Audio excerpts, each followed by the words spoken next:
I'm Jo, and today Epic Reads and I have a YA Spooky Reads book haul for you. I'm really excited about this one because we have a great mix that includes an upcoming release and then a couple of my personal favorites, so let's jump right in. First up, we have Youve Awoken Her by Davila Cardinal, a book about a string of disappearances and drownings that are maybe accidental, maybe not, in the Hamptons. Gabby is a teen boy who would love nothing more than to just spend the summer resting and relaxing in his own room, but his mom's going to be traveling and he's a teen, so he is being shipped off to the Hamptons to spend time with his best friend. And while spending the summer in such a luxurious place with a friend probably sounds like the dream to most of us, Gabby's hesitant, and that's because the relationship with his best friend Ruth is currently pretty strained. Upon Gabby's arrival, his concerns are certainly validated.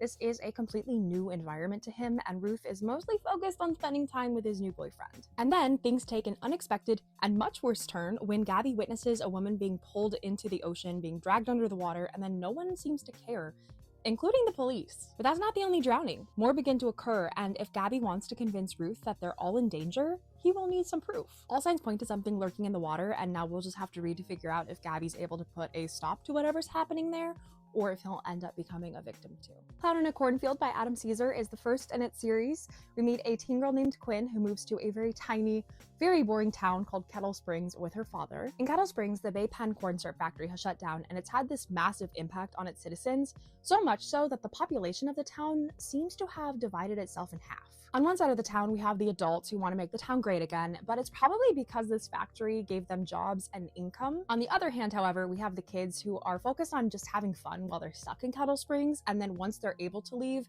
leaving as fast as they can. With the town at war with themselves, will the town end up being destroyed? Before moving here, Quinn was just worried about making it to graduation, but now the Bay Pen mascot has become homicidal towards the kids specifically, and now Quinn has to worry about whether she's going to make it through each night. Next up, we have The Forest Demands Its Due by Kosoko Jackson, and this one definitely has some dark academia vibes. It's about a queer black teen named Douglas who discovers the sinister history of his boarding school and the corrupt powers behind it all. The boarding school is named Regent Academy. It's located in Vermont, it's surrounded by a forest, and it's known for creating great leaders, but its history is a lot darker than that. Douglas is just trying to survive attending the school because he doesn't even really want to be there, and then the unexpected happens. A student is murdered. And then something even more unexpected happens.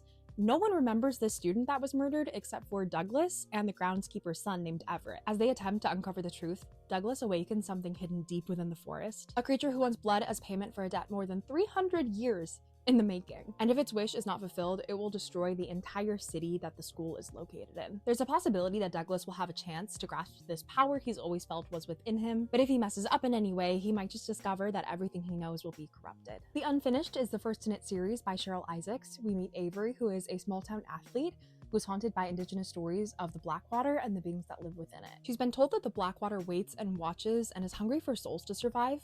And in order to save her town, Avery must return to the culture that she hasn't previously felt connected to. One morning, Avery's run leads her to a strange pond in the middle of the forest, and there she awakens a horror that the people of her town have forgotten. Avery thinks she's losing her mind as she sees this water flood everywhere and sees it haunt her in new forms. People in her town begin to go missing, and then Key, Avery's best friend and also longtime crush, he disappears too. Avery realizes that the elders in her town that she's previously distanced herself from might just be the exact people who have the answers that she desperately needs right now. And Avery's faced with a choice: listen to the elders, save her town, and lose Key forever, or listen to her heart and potentially risk everything to get Key back.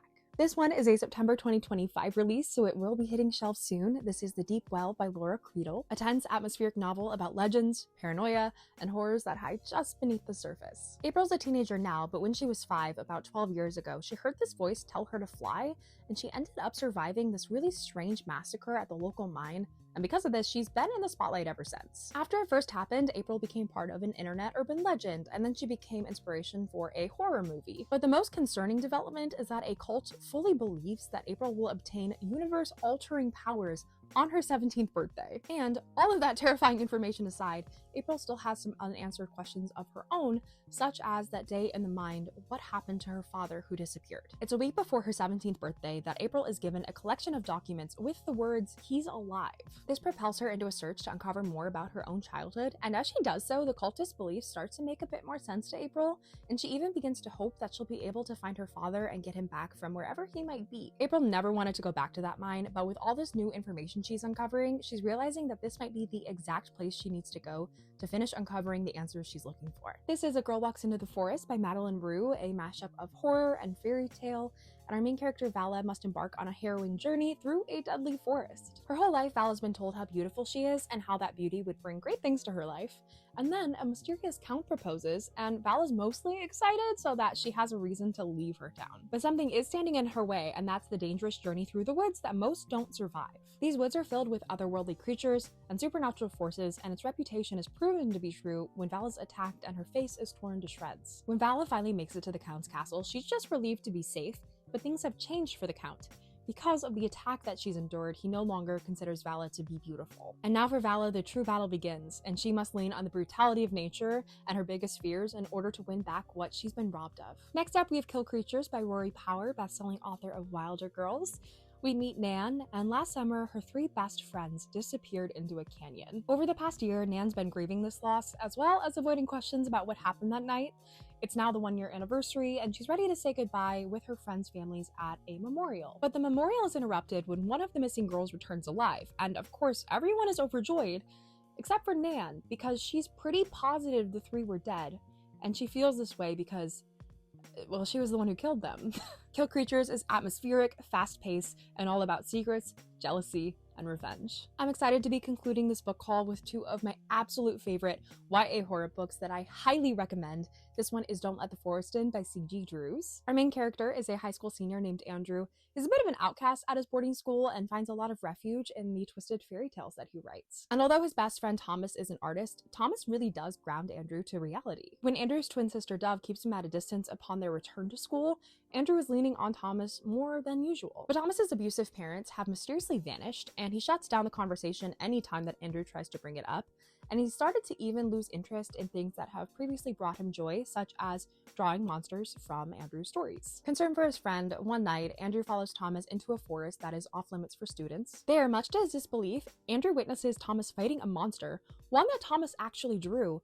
And from there on out, every single night, the 2 boys go into that forest to fight monsters together. But concerns begin to grow when Andrew realizes that maybe the only way to truly defeat the creatures is to actually destroy their creator. Last up for today's book haul is The Honeys by Ryan LaSala. Mars, our main character, has recently gone through a really tragic loss. His twin sister Caroline has died under terrible circumstances. He's determined to learn everything he can about the sister that he grew up being completely inseparable with, and also why she became distant prior to her death. Both Mars and Caroline grew up attending a prestigious summer academy each year, but things changed when Mars came out as being gender fluid, so last year, Caroline went alone. This summer, with the grief still fresh, Mars convinces his politically connected family that he wants to attend in Caroline's place. At the academy, Mars seeks out his sister's old friends, a small group of girls called the Honeys, and they are called this name because of the beehives that they maintain behind their cabin. These girls are beautiful and intimidating, and Mars fully believes that they had something to do with the death of his sister. As time passes, he begins to struggle with his memory. Something is toying with his mind. And if he wants to keep himself safe and uncover the secrets surrounding his sister's death, he will have to move carefully and strategically, and you guys cannot recommend this one enough. And that's the end of our YA Spooky Reads book haul. In the comments, please let us know what you're currently reading and which books from this video you are adding to your TBR, and thank you so much for watching. We will see you in the next one. Bye!